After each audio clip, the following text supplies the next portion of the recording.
get all their carbon from the atmosphere in the process of photosynthesis.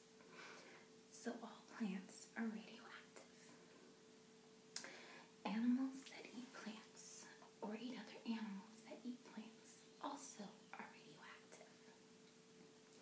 Every living creature on Earth is radioactive. When we die, the radioactivity begins to go away. Half is gone in about 5,700 years, the half-life of radiocarbon. We can tell how long a plant or animal has become dead if we can extract some carbon and see how much radioactivity is left. For all the radioactivity to decay away takes about 50 half-lives. That's about 300,000 years. For more about this radioactivity, see page 12. It says, if you aren't radioactive, then you've been dead. And you've been dead for a long time. The U.S. government has decided that alcohol for human consumption must be made from natural materials such as grains, grapes, or fruit. That regulation rules out alcohol made from petroleum. Such alcohol is chemically identical to natural alcohol and just as safe. There's no difference in taste, so why this rule? The reasons have to do with history. Keeping alcohol more expensive, a goal of the anti-alcohol lobby, and minimizing competition, a goal of the liquor lobby. If there's no chemical difference, how can we tell natural alcohol apart from alcohol made from petroleum? The U.S. Bureau of Alcohol, Tobacco, Firearms, and Explosives, charged with enforcing the natural alcohol rule, has only one reliable test for radioactivity. Natural alcohol gets its carbon from plants. The plants got the carbon from atmospheric carbon dioxide. As explained on page 10, atmospheric carbon dioxide is radioactive because of the continued bombardment of cosmic rays. Particles coming from space that collide with nitrogen molecules and turn it into C14 radiocarbon. Only one atom in a trillion carbons in the atmosphere is radiocarbon, but that's enough to be detectable.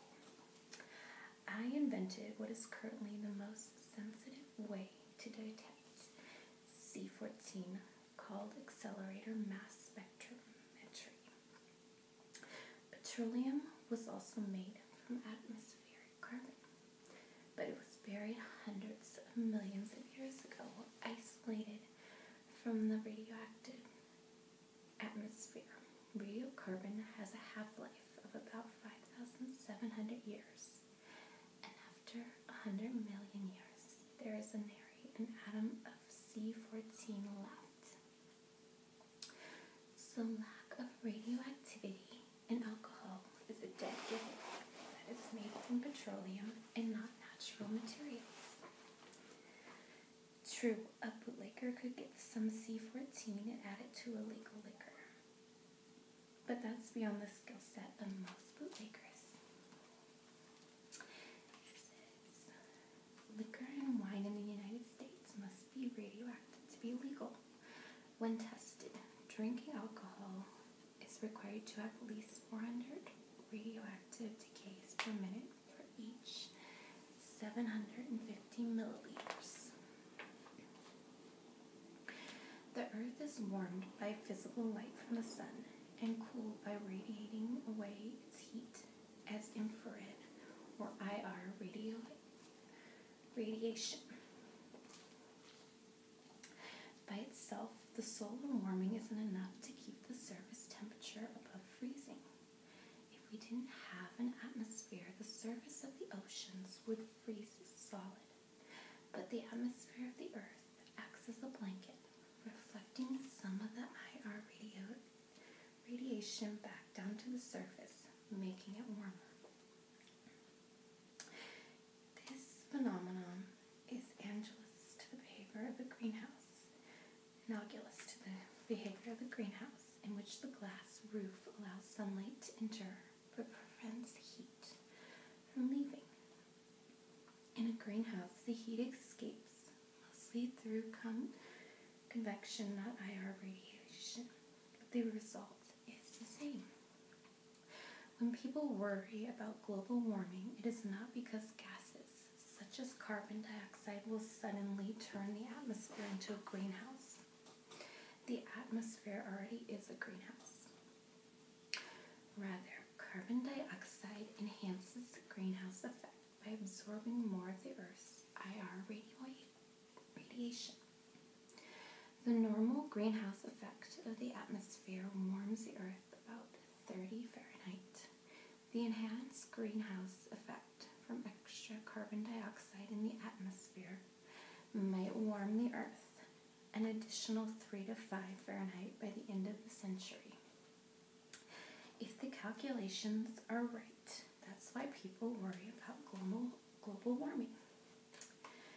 If not for the notorious greenhouse effect, the entire surface of the Earth would currently be frozen solid. You can determine the energy density of a lithium-ion battery by weighing it and reading its label. My computer battery weighs 1 pound, costs me $120, and according to the label, stores 60 watt-hours of energy. That means an energy density of 60 watts per pound and a cost of $2 per watt-hour. In contrast, a pound of gasoline has an energy of about 5,000 watt-hours, or about 80,000 times more than the battery. Of course, the battery can be recharged. Your gas tank can be refilled. The salient point is that for the same energy stored, batteries must weigh a lot more. Batteries do have an important advantage. Electric energy can be used about 5 times more effectively than gasoline. So in reality, you don't need 83 times more pounds of battery than gasoline, but only 16 times more. The Tesla Roadster, the most famous of the new electric cars, carries 1,100 pounds of batteries. More than half a ton, making up about 44% of the total weight of the car, at a retail price of $120 per pound of battery. That would be $132,000 just for the batteries alone. The cost per mile of travel in an electric car becomes not from refueling, but from replacing the batteries, which are guaranteed for only 100,000 miles. Tesla says it will replace dead batteries. They have a calendar life of about 3 years. For less than $30,000, but that's still nearly $10,000 per year just for batteries. Thinking of converting your Prius to a plug-in? The same problem. Expensive batteries that demand frequent replacement, like plug-in hybrids. A recent analysis by Consumers Union showed that after 3 years of operation, you have saved $2,000 in gasoline costs, but you have to pay $10,000 to replace the batteries. I own a Prius and will not be converting it to a plug-in. No wonder most of us are still driving gasoline-powered cars. Gasoline has 83 times more energy per pound that expensive lithium-ion computer batteries have. The batteries in the most famous electric car, the Tesla Roadster, would cost $132,000 if you bought them at the current retail cost for computer batteries, but Tesla gives a discount. Although a tsunami travels fast, it's a very long and gradual wave. Crest to trough height to low point may be 30 feet vertically, but the horizontal distance is typically 10 miles. Many people first recognize that a tsunami is coming when the water at the beach begins to recede. That ebb of the water signals the arrival of the trough, which often comes first. The crest is moving towards shore at 300 miles per hour, but it is still 10 miles away. Even as its airplane-like speed, it will take 2 minutes to reach you. So you have 2 minutes to climb up 30 feet. Don't run away. Run up on a hillside or some other structure that won't be knocked over. Do that and you'll be safe. As the tsunami crest approaches, it looks as if the tide is coming in rapidly. That's because the slope of the wave is so gradual. A 30 feet rise in 2 minutes means an average rate of 1 foot every 4 seconds. The tsunami does not approach as a wall of water, as is often misreported, humorously so in the illustration. See very well.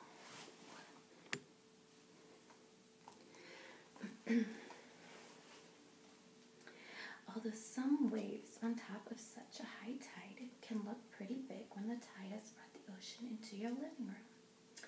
Many people think the term tidal wave is incorrect, but that's not true. The phrase is based on the way the wave behaves. It comes in like a fast tide. The word tsunami, preferred by some because it is not English, means harbor wave. Just as tidal waves aren't caused by the tides, tsunamis aren't caused by harbors. So arguments over which term is correct are silly.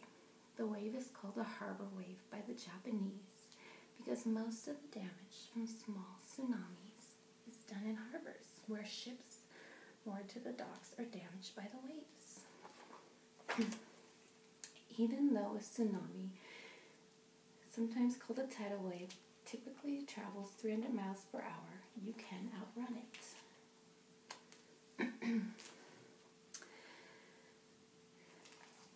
Illustration there. The laser was invented by Charles Townes, a physicist then at Columbia University. The first laser didn't use any visible light. Instead, it used microwaves, a low-frequency form of light that is used in radar microwave ovens and now in cell phones. Townes called his initial device a maser, an acronym for microwave amplification by stimulated emission of radiation. The physicist's principle that made it possible is called stimulated emission. Such radiation has been predicted to exist by Albert Einstein. Townes believed that soon he or one of his students would be able to make the device work with visible light. The acronym for the version of the device was identical to the one for the microwave version, but with L for light substituted for the M of microwaves. That's how we got the term lasers. To Townes, the maser and the laser were the same device, working on the same principle and differing only in frequency. He toyed with the idea of giving them a common acronym. Both light and microwaves are forms of electromagnetic radiation. So he thought maybe he should use ER instead of M or L, and let the one word eraser cover every frequency. But with a smile, he rejected the acronym eraser. At least he smiled when he told me this story. Townes eventually won the Nobel Prize for his invention, and he is now an astrophysicist at Berkeley. Eraser was the name originally considered for the laser, but laser won it